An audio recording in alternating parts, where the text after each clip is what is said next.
நடிகை தீபாவுடைய தந்தை டீ கடையில் நின்றுட்டு இருக்கும்போது பைக்ல வந்த ஒரு கும்பல் அவரை அறிவாளால வெட்டிய சம்பவம் தான் பெரிய பரபரப்பை ஏற்படுத்தியிருக்கு. இந்த சம்பவம் தொடர்பா 3 பேர் கைது செய்யப்பட்டிருக்காங்க.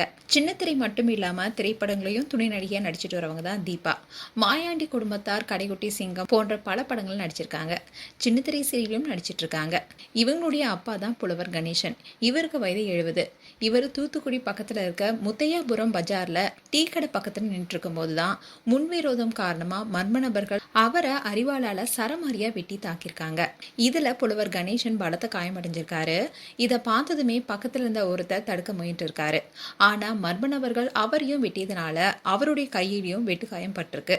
இதை தொடர்ந்துதான் அந்த மர்ம நபர்கள் அங்கிருந்து தப்பி போயிருக்காங்க. காயமடைந்த 2 பேருமே மீட்கப்பட்டு தூத்துக்குடி அரசு மருத்துவமனையில சிகிச்சைக்காக சேர்க்கப்பட்டாங்க.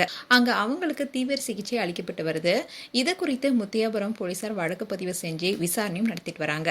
அதோட இதுல தொடர்புடைய தூத்துக்குடி சக்தி நகர் 1ஆம் தெருவை சேர்ந்த உச்சி மாக்காளி மகன் பொன்ராஜும் அண்ட் இசக்கி இவங்க 2 பேருமே போலீசார் கைது செஞ்சிருக்காங்க.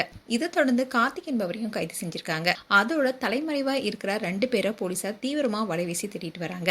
அண்ட் தீபாவுடைய அப்பா புலவர் கணேசன் யார்னா தூத்துக்குடி மாநகர் 57வது வார்டு காங்கிரஸ் தலைவராகவும் முத்தையாபுரம் பகுதியில பத்திரகாளி அம்மன் கோவில தர்மகர்த்தாவாகவும் இருந்துட்டு வராரு.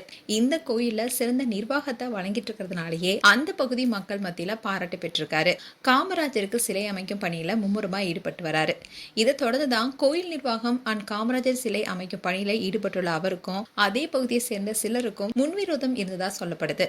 இன்னில்தான் அவரை அறிவாளால வெட்டியிருக்காங்க. இந்த விஷயம் தான் பரபரப்பை ஏற்படுத்தியிருக்கு.